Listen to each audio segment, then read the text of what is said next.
दोस्तों, आप लोगों ने दो नाम बहुत सुने होंगे। एक तो दलाल का नाम सुना होगा और एक बिचौला का नाम सुना होगा।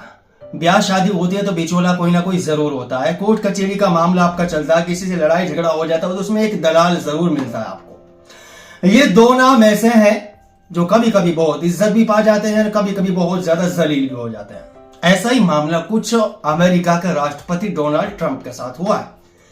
उन्होंने सोचा कि मैं इजराइल और ईरान के बीच बिचौला बनकर इनकी जो लड़ाई उसे खत्म कर सकता हूं, इनकी लड़ाई का मामला मैं निपटा सकता हूं।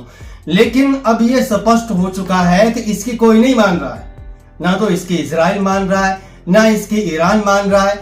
इसने एक से बढ़कर एक झूठ ये भी फैलाया कि इजराइल और ईरान दोनों मेरे पास इस सीज फायर के लिए आए थे, लेकिन कोई नहीं गया था।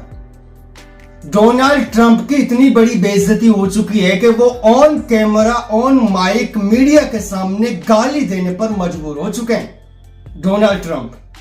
और अब तो उसने ये भी कह दिया है कि मेरे बस में बात नहीं भाई, मेरी कोई मान ही नहीं रहा, मैं क्या करूं। ये आप आज तक की खबर देखिए। ट्रंप ने ईरान इजराइल युद्ध नहीं रुकवाया, सिर्फ अपनी जान छुड़ाई है।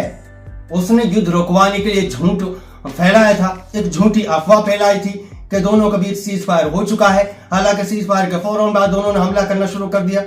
इजराइल कह रहा है कि हम भी नहीं मानेंगे, ईरान कह रहा है हम भी नहीं मानेंगे। तो इसमें सबसे बड़ी जलालत, बेइज्जती जो हुई है वो डोनाल्ड ट्रंप की हुई है। अब ऐसा माना जा रहा है डोनाल्ड ट्रंप ने जब से माइक पर गाली गलौज इजराइल के लिए दी है, इजराइल को बुरा भला कहा है, उसके बाद सब ये माना जा रहा है कि डोनाल्ड ट्रंप ने अब इस लड़ाई से अपना पीछा छुड़ा लिया है। और डोनाल्ड ट्रंप ने यहां तक कह दिया है इजराइल को समझाने के बारे में कि तुम ईरान से मुकाबला मत करो, ईरान हल्के में मत लो, ईरान कमजोर देश नहीं है जो अमेरिका का मुकाबला करने के लिए तैयार है, अमेरिका की धमकियों से डरने वाला नहीं है।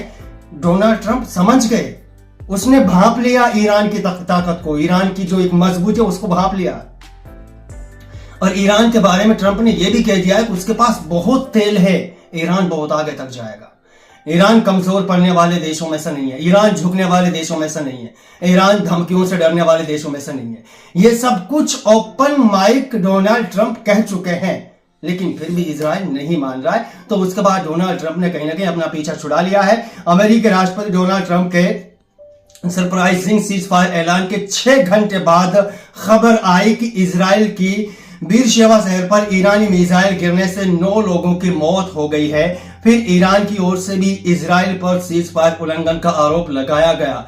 यानी इजराइल ने भी उल्लंघन किया, ईरान ने भी उल्लंघन किया। ईरान की बात क्या नाम डोनाल्ड ट्रंप की बात पर किसी ने ध्यान नहीं दिया। ये तो घुसता है घुसने दो, बकता है बकने दो।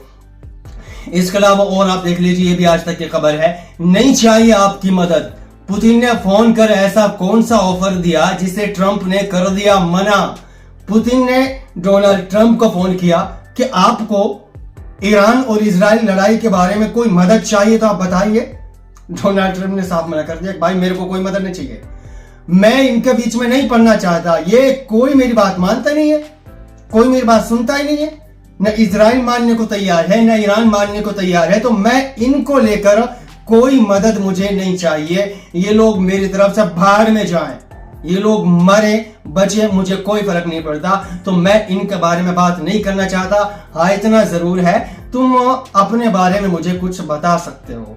यूक्रेन और रूस की जो लड़ाई चल रही है उसके बारे में मुझे कुछ बता सकते हो, उसके बारे में मैं आपके हेल्प जरूर ले सकता हूं। अमेरिकी राष्ट्रपति डोनाल्ड ट्रंप ने मंगलवार को कहा कि रूसी राष्ट्रपति व्लादिमीर पुतिन ने उन्हें ईरान और इजराइल के बीच संघर्ष विराम में मदद की पेशकश के लिए फोन किया था। ट्रंप ने कहा कि उन्होंने पुतिन की मदद से इनकार कर दिया और कहा कि वो ईरान इजराइल को छोड़ यूक्रेन के साथ अपने संघर्ष को समाप्त करने में मदद करेंगे। यानी रूस और यूक्रेन का जो लड़ाई चल रहा है, इस वक्त युद्ध चल रहा है, उसे लेकर मैं इंटरेस्ट ले सकता हूं, लेकिन इन दोनों के बीच में नहीं पड़ूंगा। ईरान और इजराइल के बीच में मुझे कोई इंटरेस्ट नहीं है। मैंने इन दोनों को इनका हालात पर छोड़ दिया है। ये दोनों मेरी बात सुनने को तैयार नहीं है, ये दोनों मेरी बात मानने को तैयार नहीं है। जब सीज फायर का ऐलान डोनाल्ड ट्रंप ने किया था, उस वक्त ऐसा लग रहा था कि भाई साहब डोनाल्ड ट्रंप ने लड़ाई खत्म करा दी है और नोबेल प्राइज के तो हकदार हो चुके हैं। लेकिन उसके 6 घंटे बाद इजराइल ने हमला कर दिया, ईरान ने हमला कर दिया। सब लोगों को पता चल गया डोनाल्ड ट्रंप ने अफवाह फैलाई है। डोनाल्ड ट्रंप ने अपनी तरफ से सीज फायर की झूठी खबर फैलाई है। इसीलिए डोनाल्ड ट्रंप ने गुस्से में आकर इजराइल को गाली तक दे डाली थी।